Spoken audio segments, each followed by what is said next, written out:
Bom dia, boa tarde, boa noite. Meu nome é Marina Silva Rodrigues e eu resolvi fazer esse vídeo aqui com áudio para poder explicar aos consumidores, aqueles que não tiverem conhecimento suficiente, acerca de quais as possibilidades que eles podem lançar mão quando da violação dos seus direitos. Olha só, o consumidor sofreu uma violação.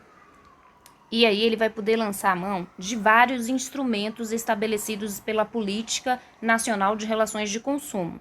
A gente tem o CDC instituiu o Sistema Nacional de Defesa do Consumidor, por meio do qual temos a Política Nacional de Relações de Consumo, e para a efetivação dessa política foram instituídos instrumentos. São esses os instrumentos da Política Nacional de Relações de Consumo, e dentre eles, o mais conhecido e o mais utilizado pela população são as PROCONs. As PROCONs, em geral, são órgãos que integram a estrutura dos estados. As PROCONs, elas podem instaurar procedimentos administrativos, contabilizar as reclamações dos consumidores para depois divulgar informações acerca dos fornecedores. Elas podem autuar esses fornecedores nas infrações, impondo sanções administrativas, multas, aplicar multas a esses fornecedores.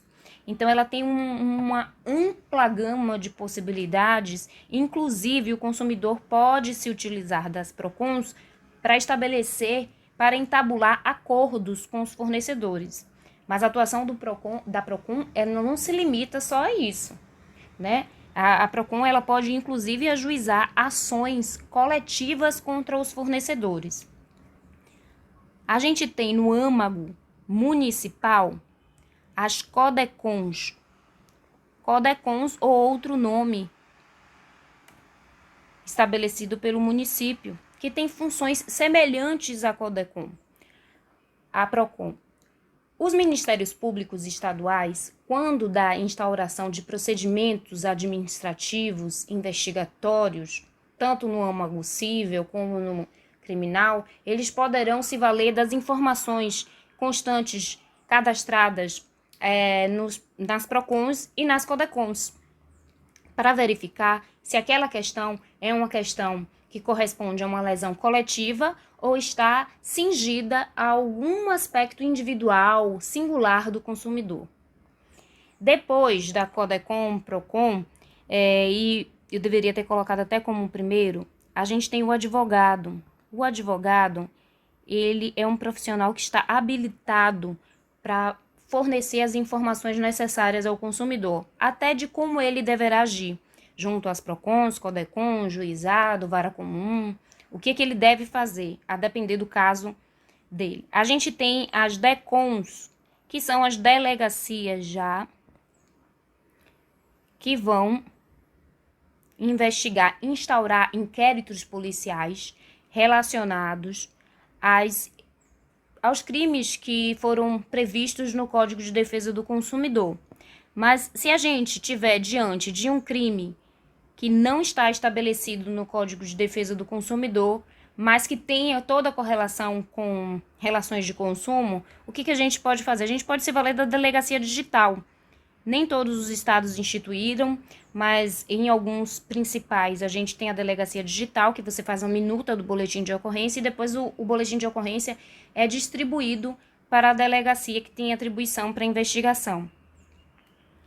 A gente tem o Ministério Público, que pode ser estadual, ou o Ministério Público Federal, a depender da matéria. Se for de interesse da União ou das suas pessoas jurídicas que integrem a administração pública federal, quem irá atuar é o Ministério Público Federal. Se for de caráter sistêmico a lesão, que se transcender estados, o Ministério Público Federal também deverá atuar. O Ministério Público Estadual irá atuar nas demais causas, ou o Ministério Público Federal e o estadual podem atuar conjuntamente em litisconsórcio nas ações civis públicas ou investigações em conjunto. A gente tem também as defensorias públicas, que pode ser a Defensoria Pública Estadual ou a Defensoria Pública da União, a depender da matéria. Veja que o Ministério Público, ele tem um papel extremamente importante, porque o Ministério Público é o único legitimado a instaurar o inquérito civil. Veja bem, quando o Ministério Público recebe uma reclamação do consumidor,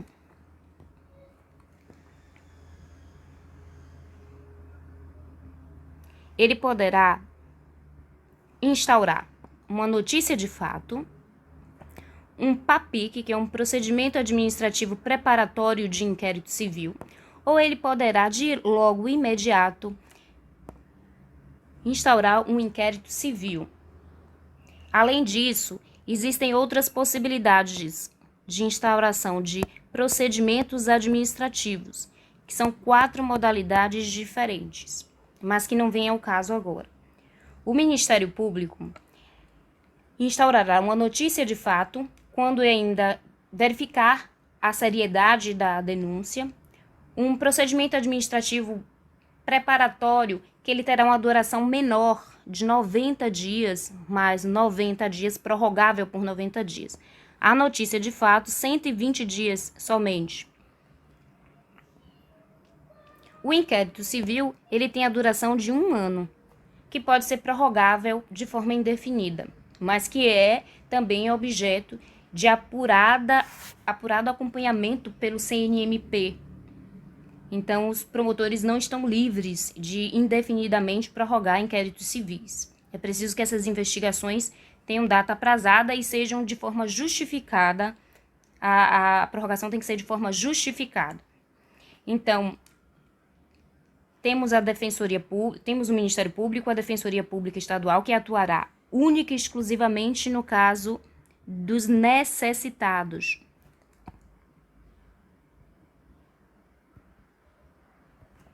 Hipossuficientes, pessoas pobres. O Ministério Público, ele age de forma coletiva, quando haja lesão coletiva ao direito dos consumidores. Quando haja singularidade, particularidade, pontualidade, seja uma coisa específica daquele consumidor, o Ministério Público não vai atuar.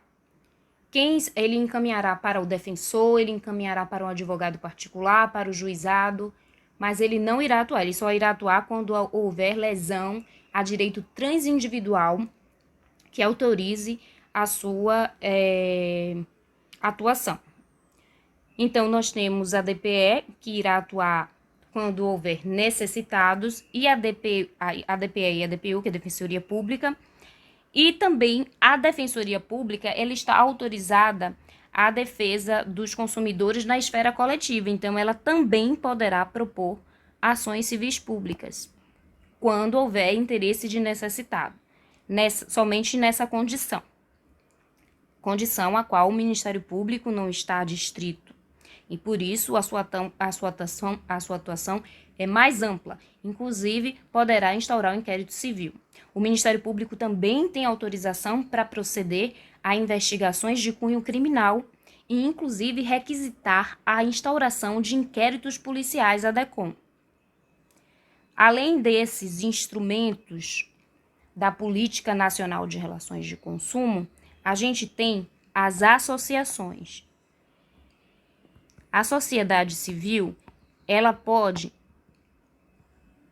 se reunir e formar associações ou fundações para a defesa do consumidor. Essas associações também estão autorizadas a propor ações civis públicas, a propor ações individuais, desde que constituídas há mais de 1 ano, requisito que pode, inclusive, ser superado a depender da causa.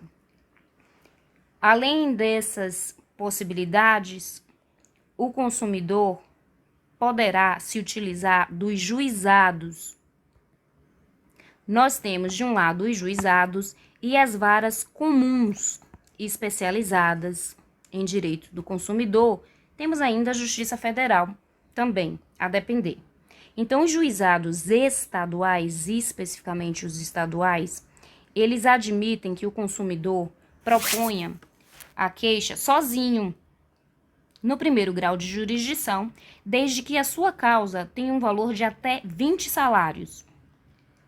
Se precisar recorrer da decisão de primeiro grau, o consumidor terá de contratar um advogado. Ele não pode recorrer sem advogado.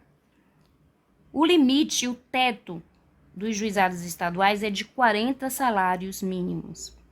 Ao lado dos juizados estaduais, nós podemos nos valermos dos juizados da Fazenda Pública e dos juizados federais.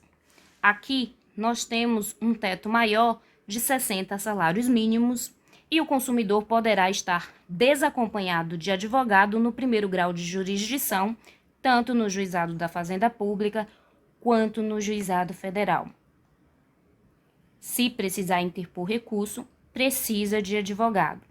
As varas comuns serão utilizadas também para situações mais variadas. O consumidor ele pode optar pelo juizado ou pela vara comum.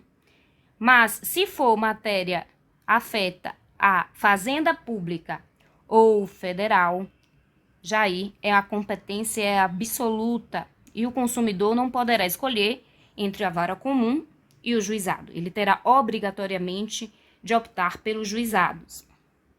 As varas comuns, elas tendem a atuar em demandas mais complexas e existem maiores possibilidades de recurso ao jurisdicionado, que deverá obrigatoriamente estar acompanhado de advogado.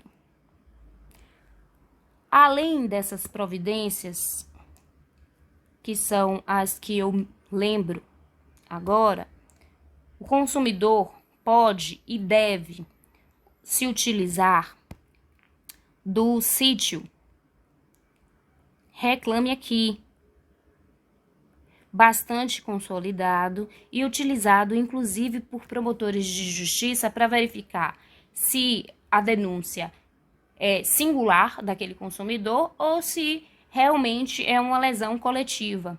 Se houver outras reclamações, o Ministério Público vai verificar que aquela é uma questão já coletiva. Além do site Reclame Aqui, a gente tem o consumidor.org, que é da Administração Pública Federal, e a gente tem um site pouco conhecido, que é o Vencedor Consumidor.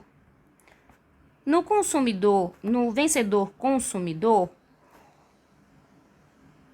o consumidor poderá verificar se existem ações civis públicas propostas pelos vários ministérios públicos estaduais em face do fornecedor e qual o objeto daquela ação.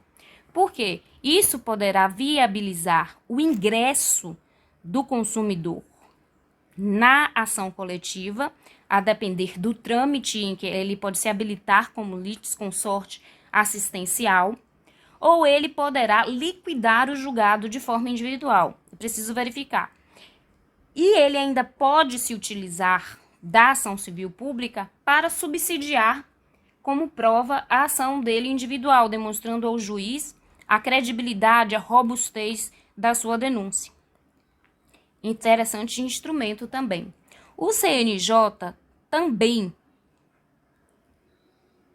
faz o apanhado dessas ações civis públicas, mas, na minha opinião, é muito melhor de se verificar, é muito mais tranquilo através do site Vencedor Consumidor. São essas as dicas que eu tinha para passar e estou à disposição, claro, obviamente, para esclarecer eventuais dúvidas. Boa sorte!